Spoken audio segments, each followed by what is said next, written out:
কি খুব ভয় পেয়েছিলে তাই না? শেষ মুহূর্তে কি মায়ের আঁচল খুঁজছিলে? কাঁপতে থাকা বুকটা কি একটু বাঁচার জন্য ছটফট করছিল তাই না? একটু পানির জন্য খুব কষ্ট পাচ্ছিলে আর অব্যক্ত যন্ত্রণা সহ্য করে যাচ্ছিলে। এক ফোঁটা পানির জন্য তোমার চোখে কি পরিমাণ অসহায়তা জমেছিল কল্পনা করতেই শরীর হিম হয়ে যাচ্ছে। জীবনটাকে চিনতেই পারনি ঠিকমতো, পৃথিবীর নিষ্ঠুরতাটা বুঝতেই পারনি। তোমার ছোট্ট হাতে এখনো খেলনা, বই, রং পেন্সিল মানাতো, কিন্তু সেই হাত দুটো নিষ্ঠুর মানুষদের পাশবিক অত্যাচারে নিস্তব্ধ হয়ে গেল। আজ তোমার খেলনাগুলো নিশ্চুপ হয়ে পড়ে আছে, তোমার বিছানাটা খালি, তোমার ছোট্ট জামাগুলো হয়তো এখনো তোর গায়ের গন্ধ খুঁজে বেড়াচ্ছে।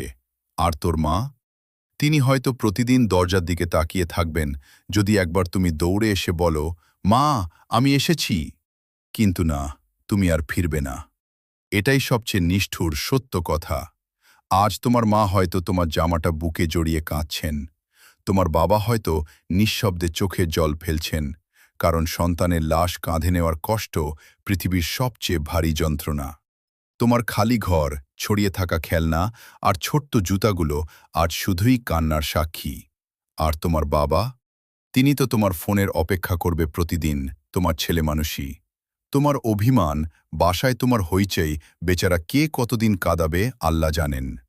আর তোমার ছোট্ট নিষ্পাপ বান্ধবীরা, আহারে, এই ছোট্ট মানুষগুলির কান্নায় পৃথিবীর অন্য সৃষ্টিগুলি কষ্ট পেলেও মানুষরূপী হায়নাদের হৃদয় স্পর্শ করেনি।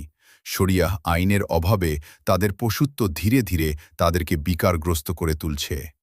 আমার চিৎকার করে বলতে মন চায়, স্কুল, কলেজ, ইউনিভার্সিটি, মাদ্রাসা, মসজিদ, বাসাবাড়ি ইত্যাদি যেখানেই ধর্ষণ, বলাৎকার, ব্যভিচার, চুরির ঘটনা ঘটুক, নিঃসন্দেহে অপরাধ। শুধুমাত্র একটা বিচার শরিয়াহ অনুযায়ী করে এই ঘোষণা দেয়া হোক। ভবিষ্যতে যারা এসব অপকর্ম করবে তাদের অবস্থা এমনই হবে। প্রিয় রামিসা, জান্নাতের চড়ুই